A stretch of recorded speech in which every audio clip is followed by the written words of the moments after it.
Hi guys, it's Kamil here. I wasn't planning on recording a video today, but I just saw a new Guardian article, the 100 best books of the 21st century. The list was published yesterday, 21st of September 2019, and I couldn't resist commenting on it. I love lists. We all do. The Bible of all lists. The Guardian list is a compilation of fiction and non-fiction, English and translated literature, graphic novels and traditional ones. There are memoirs and essays included too, and of course poetry. All of that gives you an indication that Guardian chose the ambitious path, trying to create a comprehensive ranking of the highlights of the world of literature since the beginning of the 21st century. I can only applaud that, right?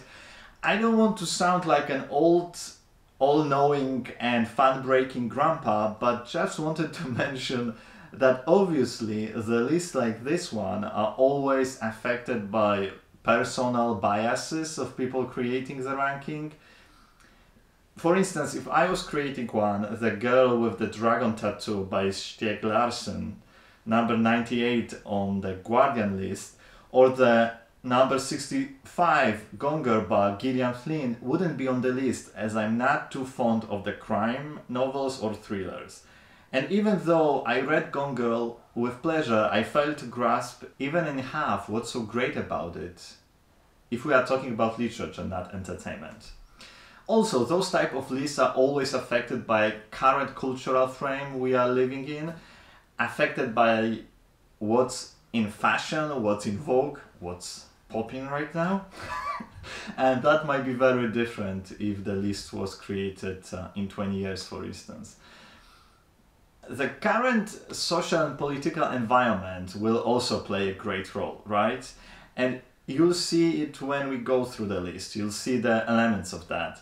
But since this is my channel, I don't want to analyze the list from the perspective of only external factors like socio-political circumstances, the importance of which elevated one book, or our literary culture that influenced the presence of one title over the other. What I'm going to do is to look at the list from my subjective perspective and then as much as possible add some objective commentary. Of course, we will not cover 100 books, we won't have time for that.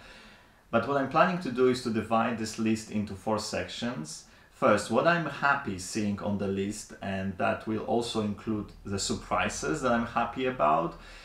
Second section will include surprises that I'm not so happy about. Third section, we will go through the Guardian top 10 and we will finish with a short comment of what is missing on the list, in my opinion. Let's start from the titles I'm very thrilled are on the list. Number 99, Broken Glass by Alan Mabonku. Alan Mabonku is a Congolesian writer who writes in French, and he is one of my favorite writers. Broken Glass is a narration breaking all interpunction rules. Almost no full stops, some commas, a story of former school teacher, a drunkard living on the outskirts of Congolesian society, visiting local bar in which he tells the story of his life and indirectly his country's history with delicious references to the world of literature. Mabonku is one of my favorite writers and I was very happy seeing Broken Glass on the list and quite surprised as well. Number 96, A Little Life by Hanya Yanagihara. This is a love-hate type of a novel and a huge hit here on BookTube in our little community, which when it was so widely read, it made me very careful when I was picking it up. But I think Yanagihara did something remarkable here. I will link my review down in the box below. Number 86, Adults in the Room by Yanis Varoufakis.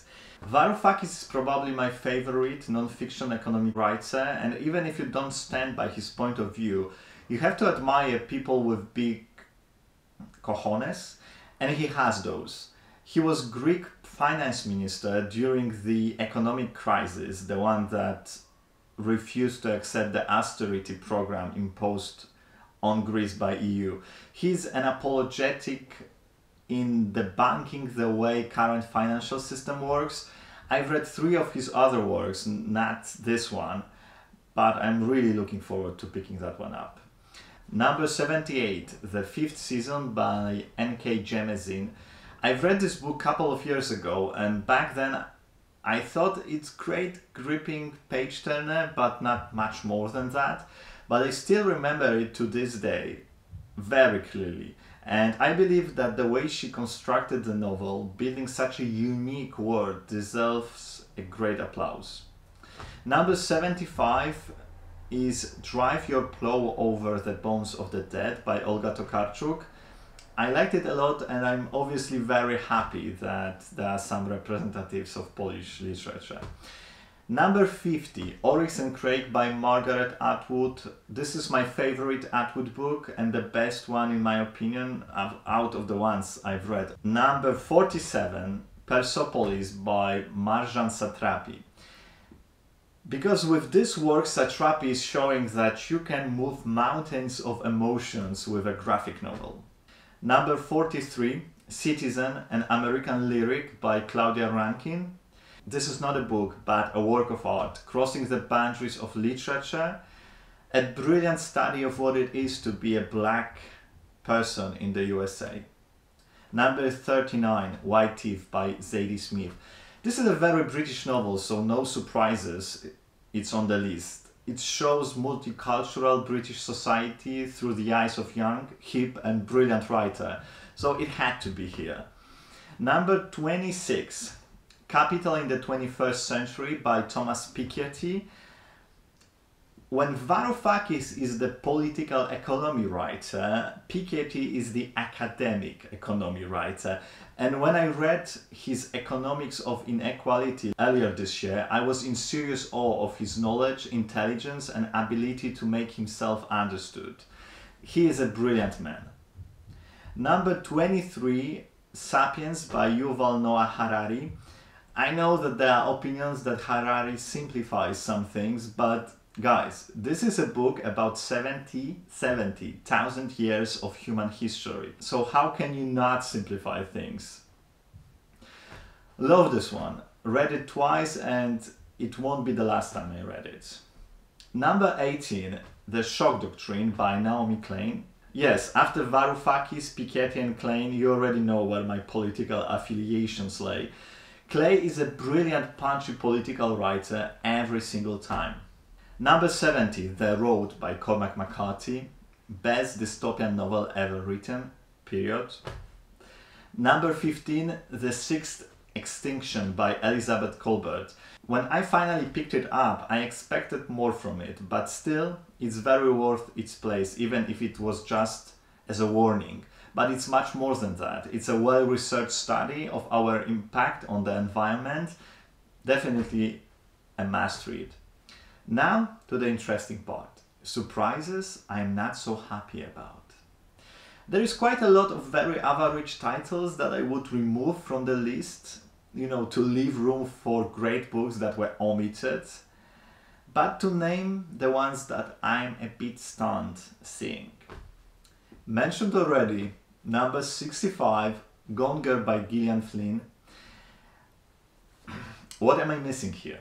Tell me, really tell me what am I missing here. Number 29, A Death in the Family by Karl Ove Knausgaard. I read only one book by Knausgaard, but he is a definition of graphomania for me. He did seem to trick the whole world though, so good for him. Number 20, Life After Life by Kate Atkinson. This is the only book by Kate Atkinson I ever read, so I'm not saying she is a bad writer, but I just totally don't get it. This is a story of a girl that dies and gets reborn over and over again in a bit shifted course of events, and I was constantly thinking, just please die permanently so I wouldn't have to go on reading it. And now, time for top 10. Number 10, Half of a Yellow Sun by Chimamanda Ngozi Adichie. Ngozi Adichie greatly mixes romance and important social issues, and although I believe Americana is a more important book, Half of a Yellow Sun is probably a better novel. I really enjoyed both of them. Number 9, Cloud Atlas by David Mitchell. I know that a lot of people love David Mitchell. I love the movie, but somehow books by Mitchell don't do anything for me. Number 8, Atom by Ali Smith. I love Ali Smith. I love that her novels have such a strong presence of the world of art, that those are so politically, socially aware, very current. I absolutely love this one too. So number 7, Between the World and Me by Ta-Nehisi Coates. I was a bit underwhelmed with Between the World and Me, maybe because it was something I had such a high hopes about, but eventually Claudia Rankin's Citizen that I mentioned earlier moved me much more. It doesn't change the fact though that Coates is an important voice in our still struggling with racial prejudices world. Number 6, The Amber Spyglass by Philip Pullman. I have never read anything by Philip Pullman yet, but I am very ready. I have Dark Materials and the first volume of the new series, but it just hasn't happened yet for us. Maybe one day. Number 5, Austerlitz by W.G. Sebald. Unfortunately, I haven't read this one either. Number 4, Never Let Me Go by Kazuo Ishiguro. The Remains of the Day is my favorite Kazuo Ishiguro, and I'm prolonging the gratification of reading this one. I expect to love it. Number 3, Secondhand Time by Swietłana Aleksiejewicz. You probably would expect I read this one, but no, not yet. Voices from Chernobyl is probably one of the best non-fiction books I ever read, but Secondhand Time, Aleksiejewicz's magnum opus of the life in the Soviet Union, is still something I have to pick up, and I'm really looking forward to it. Number 2, Gilead by Marilynne Robinson. I know I will have to emigrate to Polish section of BookTube after the next few sentences. I was so annoyed with the Christian theology, so omnipresent in this book, that I just couldn't stand it. Reading this one, I was thinking that the only person that I really am interested in is Lila, the wife of the Reverend John Ames. John Ames is the narrator of Gilead. Fortunately, Robinson gifted us a few years later with another novel titled Lila that I enjoyed a lot. And the number one is Wolf Call by Hilary Mantel. Yes, and I so absolutely agree with The Guardian. This one and Bring Up the Bodies are, for someone that is not into historical fiction at all, those are the highlights of the literature of the last couple of years. Now, to the last section. What am I missing on the list? Param-pam-pam-pam-pam. There is a significant number of big titles that were omitted. To name a few. A Brief History of 7 Killings by Marlon James, one of the best books I've read over the last couple of years. The Overstory by Richard Powers. This is one of those novels that, due to its political, ecological manifesto, but also brilliant narration, will potentially stand the test of time. So I'm very surprised with not seeing it here. Then we have The Orphan Master's Son by Adam Johnson. Exquisite portrait of a totalitarian society. Exquisite. And also a page-turner, hard to put down. It definitely should be on the list.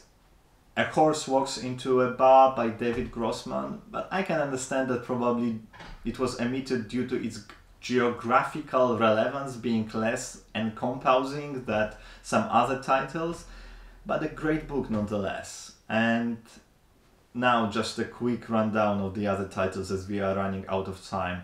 So, Luminaries by Eleanor Catton. Then we have White Tiger by Aravind Adiga. We have Brief Wondrous Life of Oscar Vao by Junot Diaz, not also present on the list. The Round House by Louis Erdrich. We have Lincoln in the Bardo by George Sanders, although his short story collection is on the list. Sense of an Ending by Julian Barnes, but there is another book by Julian Barnes that I didn't even read yet. There is Anne Burns with Milkman, that was omitted. And maybe now titles that I'm surprised not seeing on the list, but happy they are not there. And those are Middlesex by Jeffrey Eugenides. I will never understand what's so great in this book, never. Goldfinch by Donna Tartt, the same. Please don't hate me. And the information I owe you. Obviously, I haven't read every book on the list. I've read 32 of those. I've read additional 35 authors that are on the list, but with a different title than the one I've read. Let me know what you think of this list or those type of rankings in general. Let's chat down in the comments below. And thank you very much for watching, and hope to talk to you soon, guys. Have a great week ahead of you. Bye bye.